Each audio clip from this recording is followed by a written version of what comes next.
যে শক্তিকে আমরা পরাজিত করেছি নির্বাচনের নামে তাদেরকে আবার পুনর্বাসিত করবার চেষ্টা করেছে।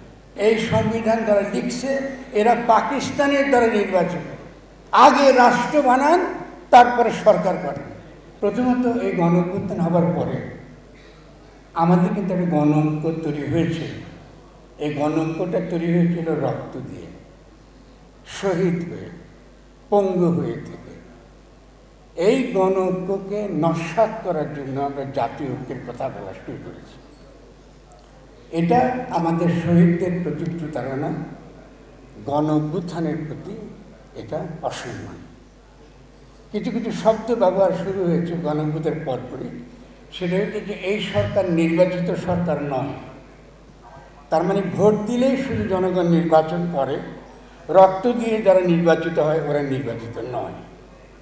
আর আমাদের হলো বাংলাদেশে একটা মাত্র কাজ হলো প্রতি 5 বছর পর পর আমরা কারা আমাদেরকে লুট করবে, কারা আমাদেরকে লুণ্ঠন করবে, ওদেরকে নির্বাচিত করে।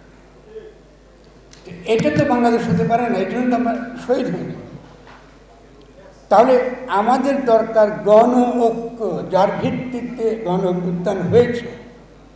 2 নম্বর প্রশ্নটা হচ্ছে এই যে আপনি যখনই জাতীয় ঐক্যের কথা বলেন, আমাদেরকে বলা হয় শেখ হাসিনা ছাড়া আবার নির্বাচন করো। যে শক্তিকে আমরা পরাজিত করেছি নির্বাচনের নামে তাদেরকে আবার পুনর্বাসিত করবার চেষ্টা করেছি। এটা খুবই দুঃখজনক। ফলে জাতীয় ঐক্য কথা তো মুখে বললে হবে না। বা আজকে যদি আমরা খারাপ ভাষায় যদি ইলিয়াস বলো কি পিনাকি বলো কথা বলে, ক্ষোভ থেকে এই কথাগুলো আসে। সব মশার বিরুদ্ধে সুরক্ষা দিতে এলো বসুন্ধরা এক্সট্রিম অ্যারোসল, মশার বিরুদ্ধে এক্সট্রিম সুরক্ষা।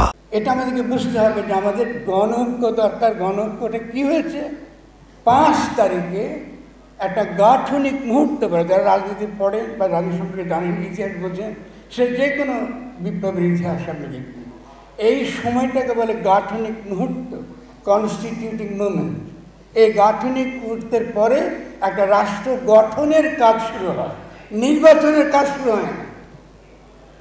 নতুন রাষ্ট্র গঠনের কাজ শুরু হয় সরকার নির্বাচন আসলে পরে, আগে রাষ্ট্র বানান তারপরে সরকার করেন।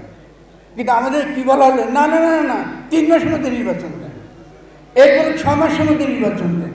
এখন এটা গেছে যে এই ডিসেম্বরে আপনার নির্বাচন হবে। নির্বাচনের তো বিরুদ্ধে না, কিন্তু রাষ্ট্রটা, যে রাষ্ট্রটা বানাবার জন্য, নতুন যে বাংলাদেশ গঠন করার জন্য এতগুলো মানুষ জীবন দিল, এটাকে এমনি শহীদ হয়ে গেলাম আমরা কিছুই পেলাম না। এই যে বিভিন্ন রকম সংস্কারের মেলাগুলো কমিটি বানাইছে ডক্টর ইউনূস সাহেব, আমি সেই কমিটিগুলো যেসব দলিল দিয়েছে এগুলো জনগণের কোনো কাজ হবে। তো এটা করার জন্য আমরা এত বড় ঘটনা বিদ্যুৎ দিয়ে গেছি। তো আমি বিনয়ের সঙ্গে যে কথাটা বলবো সেটা হলে একটু আমরা ঠান্ডা মাথায় ভাবি, আমাদের গণ-ঐক্য দরকার, আমাদের নতুন একটা গঠনতন্ত্র মানে একটা কনস্টিটিউশন দরকার। এবং যে কেন দরকার, কারণ 72-এ আমরা সংবিধান প্রণয়ন করতে পারি নাই। এই সংবিধান যারা লিখছে এরা পাকিস্তানের দ্বারা নির্বাচিত, ওইখানকার সংবিধান নির্বাচন করার জন্য তারা নির্বাচিত। ওই সংবিধান 50 বছর ধরে বাংলাদেশের জনগণের উপর চাপিয়ে রাখা হয়েছে।